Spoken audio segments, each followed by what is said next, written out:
ব্যবসা করতে লাগিয়েছে। আমার স্বামী একজন কসমেটিক্সের ব্যবসায়ী ছিল।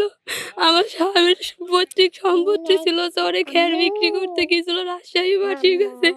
ওখানে গিয়ে আমার স্বামীর বিতর্ক হয়ে ওখানকার লোক আমার স্বামীকে কুপিয়ে হত্যা করেছে।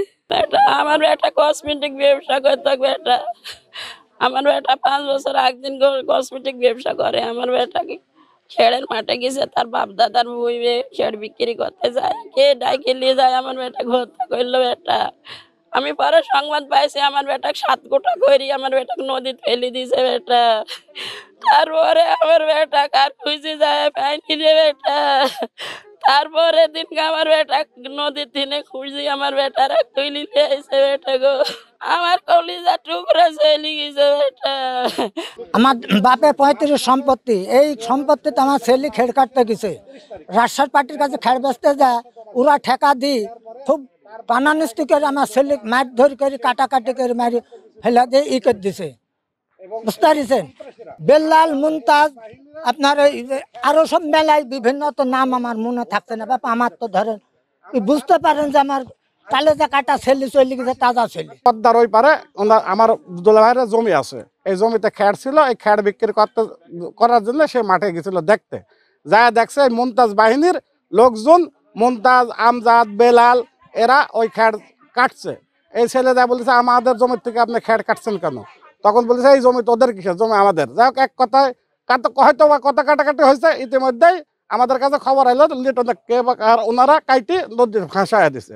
তাদের পিছনে এই মুমতাজ বেল্লালের পিছনে জাকারিয়া, পিন্টু এবং মেহেদি, সোনামণি এদের শক্তি আছে, এদের সহযোগিতা আছে।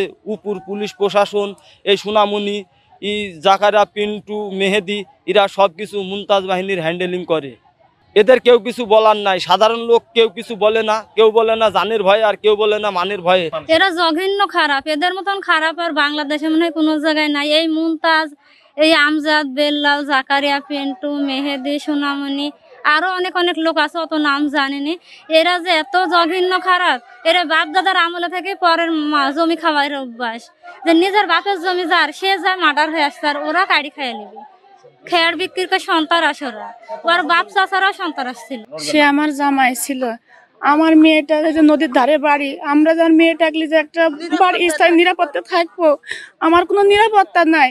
সে কখন জানে তারা হয়তো গাং দিয়ে এসে কখন বোমা হামলা করবে, কখন আমাদের অত্যাচার করবে। আমাদের নিরাপত্তা না, আমাদের নিরাপত্তা আমার ছেলে বাপ চলে গেছে, এখন আতঙ্ক সবার। আমারও 5টা আছে, উনি ভাগি ছেলে, তাও গেছে, তাও ভয় লাগছে। বেটা সে ছেলে নিজের সম্পত্তি খের কাটতে যাই এরকম হামলা করে ওকে মারিছে, মারার পরে হত্যা করে। এখন তো ওরা আতঙ্ক গেছে, আমরা গাঙ্গের ধারে নদীর ধারে কখনো হামলা করতে পারো এরকম ভয় লাগছে।